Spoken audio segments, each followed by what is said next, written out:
Você chega no Corinthians no momento em que várias lideranças deixam o time 6 meses antes. Os últimos que saíram antes da sua chegada, o Cássio e o Paulinho, agora o Fagner também deixou. Mas foi uma troca de geração muito importante em termos de liderança. Esse assunto foi conversado entre você e o Fabinho? Quando o Fabinho te procura, essa busca por um líder para esse elenco tão jovem, foi algo que te foi colocado? Como é que você viu esse papel que você acabou assumindo dentro do elenco? Sim, primeiro não posso deixar de agradecer, né? Me sinto muito honrado de escutar isso de você, que sempre foi uma referência na posição. Então, muito obrigado.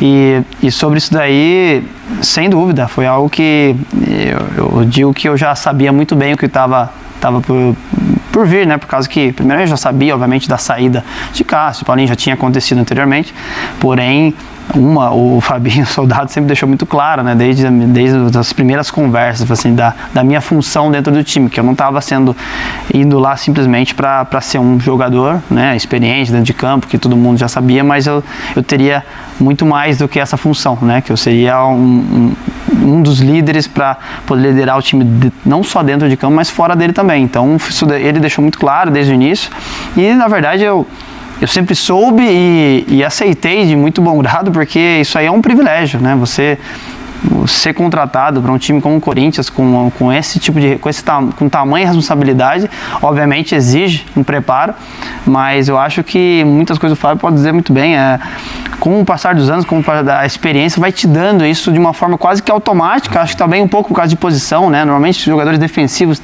vai ganhando muito isso com o tempo. E você sempre foi capitão desde muito jovem, né? Olha, eu fui, então, exatamente. Eu lembro que no Red Bull Salzburg, com 26 anos, já era, acho que, o quarto mais velho do time. Então, assim, eu tenho inúmeros meninos que eu posso falar que todo mundo conhece, que eu já trabalhei junto, tanto no Salzburg como em outras equipes, mas eu já sempre tive essa função nos outros clubes que eu passei de poder liderar, de poder ser exemplo, de poder aplicar, até por causa que eu me enquadrava numa posição que eu acho que não era tão frequente de se ver, que era o quê? Um atleta estrangeiro, né, brasileiro, que a gente sabe que infelizmente não tem tantos exemplos assim, onde você fala, esse cara se adaptou muito numa cultura alemã, de modo geral, que é muito difícil.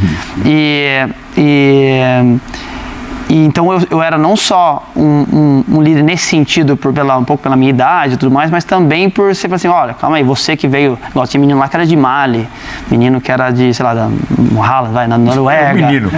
Os meninos que ele estava falando. Tinha o menino Haaland, Mané, Som. Exato, então assim, eles enxergavam em mim talvez essa função também, além, né, sempre do dentro de campo, mas também no extra-campo, de poder auxiliar nesse sentido, ajudar na adaptação deles, né, num país estrangeiro e tudo mais. Exato. Então, automaticamente eu fui, né, tendo essa função de liderança, também, obviamente, pela minha história dentro do clube, no Red Bull Salzburg, por exemplo, eu joguei muitos anos, conquistamos muitos títulos e tudo mais, então a gente acaba tendo esse papel de liderança. As nacionais foram 6, né? Exato, 6 nacionais e 5 Copas, né? Então, automaticamente você cria isso daí. Então, começou lá no Salzburg, aí depois no PSV a mesma coisa, eu me lembro, acho que com, sei lá, um mês de clube, tinha acho que os 2 capitães que elegiam, que tem um grupo que eles sempre formavam de 5 capitães, né? 2 acho que era o treinador que escolhia e o resto era entre eles. E aí me selecionaram já com um mês de clube. Eu falei, fiquei lisonjeado, obviamente. Então, desde sempre, assim, me passaram muito essa função. E eu tentava aplicar da melhor maneira possível, né? Com liderança, obviamente, sempre é importante precisar dentro de campo, mas é que muita gente subestima o extra-campo também. E essa parte ali de vestiário é muito importante. Quem divide com você hoje no Corinthians isso? Quando a diretoria fala, vou reunir os líderes para conversar sobre atraso de salário. Quem são os líderes? Tem uma galera, por causa que, assim, eu falei, vamos lá, tem o Romero, obviamente, que é um cara que está há muito tempo lá no clube, o Maicon, Gustavo Henrique, o próprio Garro, o Brescio, o Hugo também, que é um dos capitães da gente também nos últimos jogos, no passado. Então obviamente a gente vai pegando sempre esses caras, porque assim, não tem algo fixo, esse ou aquele. Vai um pouco ali, a gente mesmo que se organiza para falar assim, vamos pegar algumas peças aqui, né, dos mais experientes, para poder para não ficar falando talvez toda hora uma reunião gigantesca, com 30 pessoas. Então a gente fala um grupo menor para depois a gente passar para o resto do grupo. Capita, o afago você já fez. Sim. Agora tá na hora da ripada. Não, assim, em cima desse assunto de liderança, é uma curiosidade que eu tenho também. Porque o Corinthians hoje, né, André, ele vive um momento político, financeiro um pouco mais complexo. Salve nação, tudo jóia? Gente, novamente volto no canal, fazendo para vocês uma análise dessa entrevista aí do zagueiro do Xerife do Corinthians, André Ramalho, que concedeu uma exclusiva para o programa Bola da Vez na ESPN Brasil. E ele falou de vários assuntos que eu entendi que foi muito importante, de sua liderança, dizendo que chegou no Corinthians num momento muito difícil, onde havia uma transição dos atletas mais antigos para os mais jovens. Exemplo, quando ele chegou no Corinthians, depois saiu o Paulinho, deixou o Corinthians também nesse início de ano. O lateral direito, o Fag, foi para o Cruzeiro. Então o André Ramalho acabou assumindo um papel muito importante de xerife, de capitão, dizer que desde muito jovem na Europa, com apenas 26 anos, ele já tinha essa função no clube, já fazia esse papel, e hoje no Corinthians tem alguns líderes, André Ramalho, Romero, Garro, alguns líderes para não ficar apenas um jogador, e para passar por uma informação para 30 pessoas no grupo. Então, é um grupo de 5, 6 jogadores que aí transmite essa informação importante do clube ao resto do elenco. Ele também foi perguntado a respeito desses problemas políticos, né, financeiro do Corinthians, dizer que o elenco é um elenco extremamente blindado e focado. Problema de administração tem que resolver o presidente, o diretor executivo Fabinho Soldado. Isso não é o papel do jogador. Então o André Ramalho concedeu a entrevista, eu achei muito segura, um jogador talentoso, é um jogador sério, que trabalha muito, é um cara exemplar no Corinthians e tem a confiança de todo mundo que lá estão. Gente, mudando um pouquinho de assunto, vamos falar um pouquinho desse jogaço, desse majestoso hoje entre São Paulo e Corinthians, a partir da tarde aí, que vai ser um jogo incrível. O Corinthians, na minha modesta opinião, chega mais confiante, mais fortalecido que o seu adversário São Paulo, porque o São Paulo apenas fez um jogo com seus titulares, né, que foi contra o Guarani, e o Corinthians vem fazendo uma rodagem muito boa e não tem perdido. Isso traz muita confiança.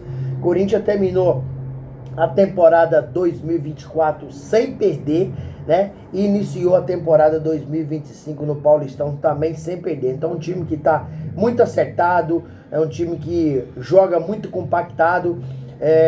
Os treinadores do Corinthians, o treinador do Corinthians, que é o Ramon Dias, e o treinador do São Paulo, que é o Zubeldia, tanto um quanto o outro permaneceram no clube. E isso ajuda, né, o início do ano já, porque ajuda no início da temporada, porque os dois jogadores já conhecem bem o elenco.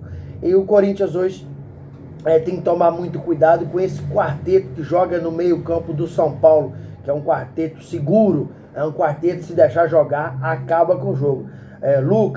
Lucas Moura, Oscar, Carelli, Alisson. O Corinthians tem que tomar muito cuidado com o jogador. Infelizmente o Timão hoje não terá dois jogadores muito importantes, que é o Garro e o Bruno Bidon. Os dois faz muita falta a esse time, porque são jogadores abissal. Então, Corinthians hoje tem que jogar fechadinho, sair explorando a velocidade, e eu acredito que o Corinthians tem tudo para vencer esse jogo. E o provável time do Timão hoje será Hugo no gol, a dupla de defesa Mateuzinho, André Ramalho, Kaká e Bidu. No meio campo, Raniel, Carrillo, Alex Santana ou Rian, e armando o time Igor Coronado. Na frente, Memphis Depay e Yuri Alberto, dois jogadores que têm tomado conta do ataque do Corinthians e têm feito muito sucesso. O Corinthians, infelizmente, acabou atrasando o salário do dia 5 de janeiro, mas graças a Deus isso não atingiu dentro de campo. Os jogadores continuaram performando e muito bem. Porém, na última quinta-feira, o Corinthians acabou quitando o salário de todos os atletas. O Corinthians recebeu aí cerca de 33 milhões da premiação do Campeonato Brasileiro e colocou todos os jogadores em dias com o seu pagamento. Então o Corinthians tem ainda um motivo a mais para ganhar esse jogo contra o São Paulo. Isso não quer dizer que se não tivesse pagado não teria motivo. Claro que sim. Só a camisa do Corinthians é suficiente para você jogar com a alma, né? Jogar honrando a torcida, honrando a camisa. Porém, esse aperitivo a mais desse pagamento em dia ajuda ainda mais o clube. E aí, fiel, o que vocês acham? Da Corinthians hoje no Morumbi diante do São Paulo? Qual que é a opinião de vocês? Deixa aqui no canal um comentário, deixa um like no vídeo e deixa sua inscrição. O like é extremamente importante para o YouTube entender que vocês estão gostando do conteúdo e começar a recomendar para toda a nação. Por hoje é só e até o próximo vídeo. Tchau, tchau.